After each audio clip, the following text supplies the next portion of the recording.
திருமதி ராமலிங்கம் 26ல் நிச்சயம் அதிமுக பாஜக கூட்டணி ஆட்சி அமைக்கும் அப்படிங்கிற நம்பிக்கையை விதைத்திருக்கிறார்கள். நீ காலையில் பேசின திரு எடப்பாடி பழனிசாமி அவர்களும் அந்த நம்பிக்கையை விதைக்கிறார்.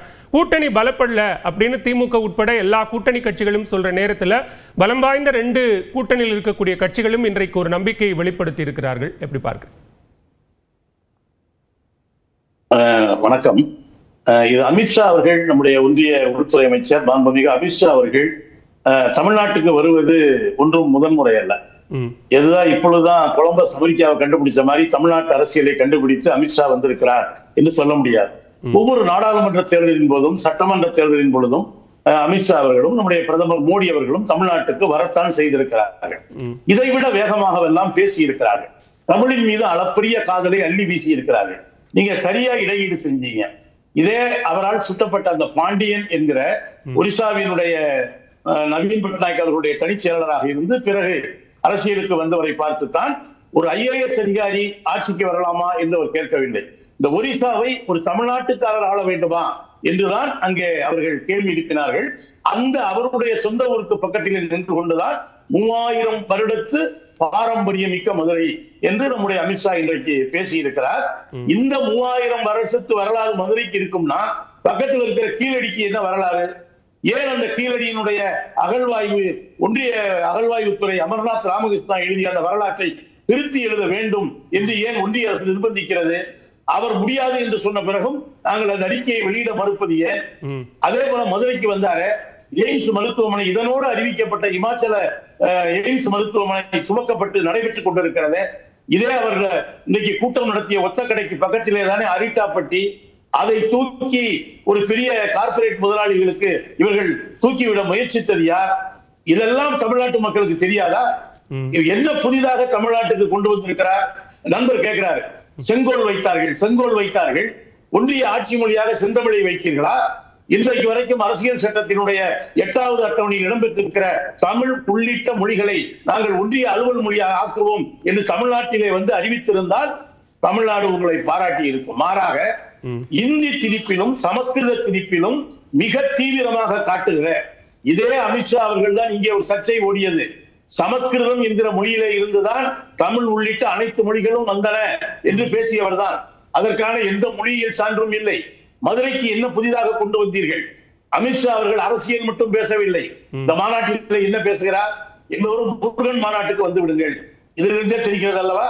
மதுரையில் இவர்கள் ஜூன் 22ஆம் தேதி நடத்த போவது ஆன்மீக மாநாடு அல்ல, ஆறுபடை முருகனை போற்றுகிற விழா அல்ல. இவர்கள் நடத்துவது இங்கே ராமனை வைத்து தமிழ்நாட்டிலே கதை ஆகாது என்பதால் தமிழ் கடவுள் முருகனுக்கு ஏன் எங்களுக்கு தமிழ்நாட்டு கடவுள்ல முருகனை எங்களுக்கு தெரியும். ஏன் நீங்க வட இந்திய நகரங்கள் எல்லாம் முருகனுக்கு விழா நடத்துங்களேன். அதை விட்டுட்டு முருகனை நன்றாக தெரிந்த ஒரு ஊர்ல வந்து திருப்பரங்குன்றம் பின்னணியாக வைத்து நடத்துகிறீர்கள். எனவே அமித்ஷாவினுடைய அரசு தரப்புல ஒரு மாநாடு, தமிழ் முருகன் மாநாடுன்னு ஒரு மாநாடு நடக்குது. இப்ப ஒரு அமைப்பு சார்பில் ஒரு முருகன் மாநாடு நடத்துகிறார்கள். பக்தர்களா இருந்தா எல்லாரும் மாநாட்டுக்கு வரணும் அப்படிங்கறதான எதிர்பார்ப்பு. இதுக்குள்ள இருக்கக்கூடிய அரசியலா நீங்க எதை பாக்குறீங்க? இல்ல, பங்குனி உத்திரத்துக்கு அமித்ஷா சொல்லியா முருகன் கோயிலுக்கு மக்கள் போறாங்க? வைகாசி விசாகத்துக்கு அமித்ஷாவும் நம்ம இவரும் நாயகன்கள் சொல்லி அவங்க முருக பக்தர்கள் திருச்செந்தூர்ல போய் பாருங்க, கிரிவலம் பௌர்ணமிக்கு போறாங்க. இவங்க நடத்த போவது முருகன் மாநாடு அல்ல, முருகன் மீது இருக்கிற பக்தி அல்ல. மாறாக தமிழ்நாட்டிலே இதை கையில் எடுக்க முடியுமா என்று யோசிக்கிறார்கள். எனவே முருகனை கும்பிட வாருங்கள் என்று இவர் அழைக்க வேண்டிய அவசியமே இல்லை. இவர்கள் நடத்த போவது இதை வைத்து ஏதாவது தமிழ்நாட்டிலே காய் நடத்த முடியுமா? இன்றைக்கு வரைக்கும் நீங்கள் தமிழ்நாட்டினுடைய கல்வித்துறைக்கு ஒதுக்க வேண்டிய நீங்கள் மும்மொழி கொள்கையை ஏற்க முடியவில்லை என்றால் 2152 கோடியை தரமாட்டோம் என்று டெல்லியில இருந்து கூறிவிட்டு இங்கே நீங்கள் பயிற்று மொழியாக தமிழை கொண்டு வந்தீங்களா என்று கேட்பது, இங்கே இருக்கக்கூடிய கேந்திரிய வித்யாலயா பள்ளிகளில தமிழ் ஒரு மொழியாக கூட இல்லையே. சமீபத்துல தான் உத்தரவு போட்டீங்க CBSE பள்ளிக்கூடங்கள்ல தமிழ் சொல்லி தரக்கூடாது, ஹிந்தி தான் அப்படின்ட்டு. அப்ப டெல்லிக்கு போனா ஒரு பேச்சு பேசுறீங்க, தமிழ்நாட்டுக்கு வந்தா ஒரு பேச்சு பேசுறீங்க. எனவே சரி, எடப்பாடி மரியாதைக்குரிய ஐயா பழனிசாமி அவர்கள் சொன்னது கூட எதுவும் எந்த கட்சியும் புதிதாக சேரவில்லை. ஏற்கனவே இந்த கட்சிகள் எல்லாம் சேர்ந்து திமுக தலைமையிலான கூட்டணியை ஒரு சேர இவர்களை வீழ்த்தி இருக்கிறது. மேலும் பல முக்கிய கட்சிகள் இடம்பெற வாய்ப்புள்ளதுங்கிறார். முக்கிய கட்சிகள் அப்படின்னு அடிக்கோடிட்டு சொல்றாரு. இவரே எப்படி கூட்டணியில சேர்க்கப்பட்டாலும் நமக்கு தெரியும். கூட்டணியில 2 அதிமுக பாஜக கூட்டணி என்று அறிவிக்கப்பட்ட பொழுது திரு எடப்பாடி பழனிசாமி அவர்கள் ஒரு வார்த்தை கூட பேசவில்லை. அதைத்தான் அமித்ஷா தான் அறிவித்தார். இப்ப கூட புதிய கட்சின்னா பாமக ஏற்கனவே இருந்த கட்சி தான். அதுல குருமூர்த்தி உள்ள நுழைஞ்சு இப்ப பஞ்சாயத்து பண்ணிட்டு இருக்கிறது போல தெரியுது. எனவே எந்த கட்சி புதிதாக இந்த கூட்டணியில சேரப்போவதாக எடப்பாடி இருக்க தமாக அங்கதான் இருக்கு. தேமுதிகவுக்கு சீட்டு தர்றோம்னா அவங்க இப்ப நாங்க எதையும் சொல்ல முடியாதுன்ட்டாங்க. பாமகவும் இப்ப சொல்ல போறேன்ட்டாங்க. எந்த கட்சி திமுகவில இருந்து திமுகவில இப்போது 2014 இருந்து ஒரே சீராக இந்த கட்சிகள் இந்தியா கூட்டணியில இருக்கின்றன.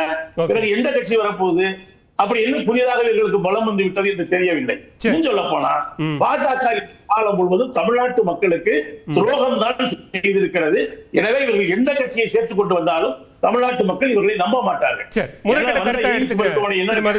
நம்ம பேசுவோம், தொடர்ந்து பேசலாம். திரு பொன் வில்சன், இங்க காலையில திருமண நிகழ்ச்சியில பேசும்போது திரு எடப்பாடி பழனிசாமி அண்ணா திராவிட முன்னேற்ற கழக கூட்டணியில மேலும் பல கட்சிகள் இடம்பெற வாய்ப்பு இருக்கிறது, முக்கிய கட்சிகள் இடம்பெற வாய்ப்பு இருக்கிறது, 2026 நிச்சயம் அதிமுக தான் வெற்றி பெறும் அப்படிங்கிறாரு.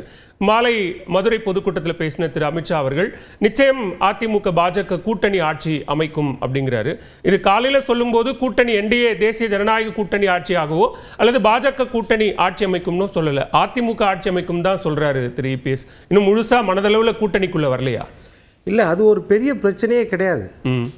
2004 கலைஞர் என்ன சொன்னாரு சோனியா காந்தி கிட்ட, கூட்டணியில் நாங்கள் எந்த காரணத்தை கொண்டும் பங்கே பெற மாட்டோம், வெளியே இருந்து தான் ஆதரிப்போம் அப்படின்னு மூச்சுக்கு 300 தடவை பிரச்சாரத்தில் சொன்னார். சொல்லிட்டு அப்புறம் போய் உட்காந்துட்டு வளம் கொளிக்கும் துறைகளை கேட்டு வாங்கி கொண்டார் ஒரு வாரம் உட்காந்து. அதனால் அது பெரிய பிரச்சனையே கிடையாது. இந்த கூட்டணி திமுகவை தோற்கடிக்கும், இதுதான் முக்கியம். அவங்க பிஜேபி அதிமுக கூட்டணி திமுகவை தோற்கடிக்கும், இது ஒரு பக்கம். இன்னொரு பக்கம் பார்த்தீங்கன்னா அந்த கூட்டணியின் தலைவர் அமித்ஷாவே சொன்னார், எடப்பாடி தான் தலைமை, அதிமுக தலைமையில் தானே.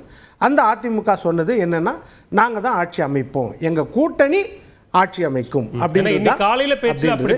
அதனால அது நான் ரெண்டுத்துக்கும் சொல்லிட்டேன். அது முக்கியமா நீங்க எடுத்தீங்கன்னா 2004 உதாரணத்தை சொன்னேன், முக்கியம் இல்லைன்னு எடுத்தீங்கன்னா தலைவர் எந்த தலைமையோ அது சொல்றது அப்படின்னு சொன்னேன். ரெண்டுமே மீண்டும் அந்த கூட்டணி ஆட்சி தொடர்பான ஒரு விளக்கத்தை ஸ்ரீகாந்த் கொடுக்கிறாரு. கூட்டணி ஆட்சி அமைப்போம் அப்படின்னு மீண்டுமாக இன்றைய உரையிலும் இடம்பெற்றிருந்ததை விமர்சனத்துக்கு உள்ளாக்குறாங்க. அது அதிமுக தான் அது தொடர்பா விளக்கம் கொடுக்கணும் அப்படின்னு சொல்றாங்க. திமுக ஆட்சி போயிட்டா யார் ஆட்சி அமைச்சாலும் சரி அந்த எண்ணத்துல தான் அவங்க இருக்கிறாங்க. திமுக ஆட்சி போனோம், திமுக ஆட்சிக்கு எதிரான ஓட்டுக்கள், ஏனென்றால் திமுக இன்றைக்கு தமிழ்நாட்டுக்கு ஆபத்து. அப்ப திமுக ஆட்சி போகணும்ன்றதான் மையப்பொருள். அதுல அதிமுக என்ன எடுத்துக்கணும், இன்றைக்கு திமுக அமித்ஷா பேசின பேச்சுக்கள்ல 39,775 கோடின்னு பிரிஸ்கிரைபா சொல்றாரு. டாஸ்மாக்ல நடந்திருக்கிற ஊழல் அப்படின்றது தெளிவா அவர் சொல்றாரு. அடுத்தது கள்ளச்சாராய சாவுகள், ஜாதி பிரச்சனை மாணவர்கள் மத்தியிலும் வந்துருச்சு, பெண்களுக்கு எதிரான குற்றங்கள், பொய்யான தேர்தல் வாக்குறுதிகள் 10% தான் நிறைவேற்றிருக்காங்க, ஆனா 90% நிறைவேற்றிட்டேன்றாங்க. அந்த பட்டியலை வச்சுட்டு நீங்க படிங்கன்றார். இதெல்லாம் நிறைவேற்றிட்டோம். நீங்கள் தேர்தல் வாக்குறுதி 128 பக்கத்தில் கொடுத்தீங்க இல்லையா, அந்த தேர்தல் வாக்குறுதியை வச்சுக்கிட்டு கையில் அதை நீங்கள் படிங்க, இது எது நிறைவேற்றிருக்கிறது அப்படின்னு சொன்னார். போதைப் பொருள், வேலைவாய்ப்பின்மை, அதே மாதிரி ஒப்பிட்டு சொல்றாரு. கடந்த யூபிஏ ஆட்சியில 10 ஆண்டுகளாக எவ்வளவு பணம் கொடுத்தாங்க, பாஜக எவ்வளவு பணம் கொடுத்ததுங்கற 6,80,000. இது முழுக்க இதெல்லாம் பரப்புரைக்கான வியூகங்கள், பேச்சுக்கள். கூட்டணிக்கு என்ன வியூகம் அமைக்கப்பட்டிருக்கு? அதிமுக பாஜக கூட்டணி உறுதியாயிடுச்சு. கூட்டணி பலம் பெறுவதற்கு இன்னும் மேலும் பல முக்கிய கட்சிகள் வரும்னா யார் அந்த முக்கிய கட்சிகள், அவர்கள் வருவதற்கு இதுவரைக்கும் என்ன நகர்வுகள் எடுக்கப்பட்டிருக்கு அப்படிங்கறதான வியூகம். இல்ல, அதெல்லாம் சொல்லிட்டு அது வியூகமே கிடையாது. வியூகத்தை வெளியே சொன்னோன்னா வியூகமே கிடையாது. அப்போ அதுதானே முக்கியம். இப்போ கமல் திமுக கூட கூட்டணியில் வருவாருன்னு என்னைக்கு தெரியுமா? கடைசி கட்டத்தில் எப்படி 2024 கடைசி கட்டத்தில் ஒரு எம்பி சீட் கூட வானா, ஆனால் நான் பிரச்சாரம் மட்டும் பண்ணுறேன் அப்படின்னு 3.64% எடுத்த ஒரு கட்சி, ஒரு பிரபலமான ஒரு திரைப்பட நடிகர், ஒரு தலைவர், இந்த மாதிரி நடக்கும் யாருன்னா எதிர்பார்ப்பாங்களா? திமுக கூட்டணி இன்டாக்டா இருக்கு. 8ஆம் தேதி மதுரைக்கு அமித்ஷா வருகிறார் அப்படின்னதும் ஒரு 2 நாளைக்கு முன்னாடி பாமக நிறுவனர் டாக்டர் ராமதாஸை திரு குருமூர்த்தி அவர்களும் திரு சைதை துரைசாமி அவர்களும் சந்தித்து பேசுறது அந்த வியூகத்துக்குள்ள வராதா? அது எப்படி அந்த வியூகத்துக்குள்ள வரும்? இப்போ டாஸ்மாக் ரைடு முடிஞ்ச பிறகு ஸ்டாலின் அவர்கள் நிதி ஆயோக் கூட்டத்தில் போனாருன்னா அப்போ அதை நம்ம பொருத்தி பார்க்கும்போது இதையும் அந்த மாதிரி பொருத்தி பார்க்கலாம். அது உண்மைன்னா இதுவும் உண்மைன்னு சொல்லலாம். அதுதான் முக்கியம்.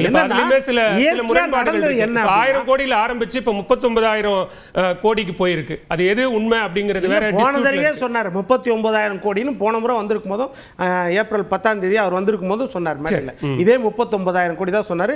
இன்றைக்கு 39,775 கோடி அப்படின்றத சொல்லியிருக்காரு.